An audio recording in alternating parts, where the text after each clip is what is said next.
টেলিভিশনের কাজ আসলে কোনো উন্নতি নাই। আমি ফুডি মানুষ, খেতে পছন্দ করি, খাওয়াইতেও পছন্দ করি। নতুন কমিটি তাই করবে, এটাই প্রত্যাশা। কাজের একটা ফ্লেক্সিবিলিটি দরকার ছিল, সেটা আমি যে ফরম্যাটে যে কাজেই হই না কেন এতদিন জিনিসটা কন্টিনিউ করছি, নাহলে আমি কন্টিনিউ করতাম। এটা হচ্ছে আমার মেইন গোল। বছরে দেখা যায় যে একটা বড় অংশ সময় আমি দেশেই থাকি। কঠিন পরিশ্রমের কাজটা আসলে আর এনজয় করতেছিলাম। আমি আসলে যতটা ভোট দিতে আসছি তার চাইতে আসছি সবার সাথে আড্ডা দিতে। মানে এরকম গ্যাদারিং তো সচরাচর পাওয়া যায় না। একটা অকেশন উপলক্ষে সবার সাথে একসাথে মিট করা হবে, এটা হচ্ছে আমার মেইন গোল। কাজটা কমিয়ে দেওয়া না, আমার আসলে নিজস্ব কাজের একটা ফ্লেক্সিবিলিটি দরকার ছিল। দ্যাট ইজ ওয়াই মানুষজন ইউটিউবে আমাকে দেখে, আমার কন্টেন্ট দেখে। তো মোদ্দা কথা তো হচ্ছে মানুষের সামনেও, দর্শকের সামনেও উপস্থাপন হওয়া, সেটা আমি যে ফরম্যাটে যে কাজেই হই না কেন।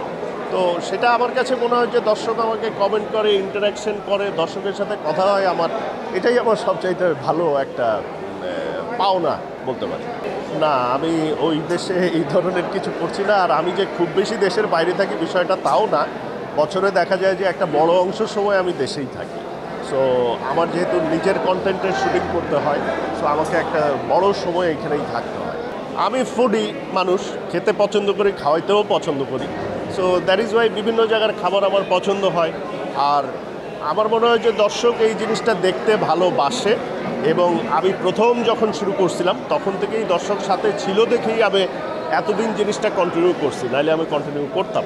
বিষয়টা মিডিয়া ছেড়ে না, আমি আসলে মিডিয়ার শুটিংগুলা যে হেকটিক হইতো ওই সময়টাতে আমি আসলে আর এনজয় করতেছিলাম।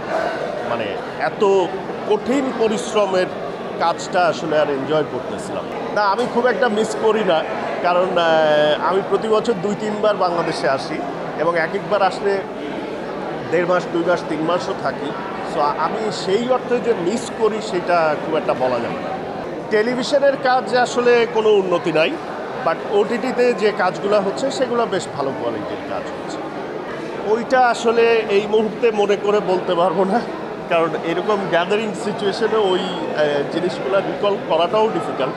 সহকর্মীরা সবাই মিলেমিশে খুব সুন্দরভাবে থাকবে। আজকে আমাদের এই যে আর্টিস্ট ইকুইটির ইলেকশন, শিল্পীর স্বার্থে যা যা করা দরকার নতুন কমিটি তাই করবে, এটাই প্রত্যাশা।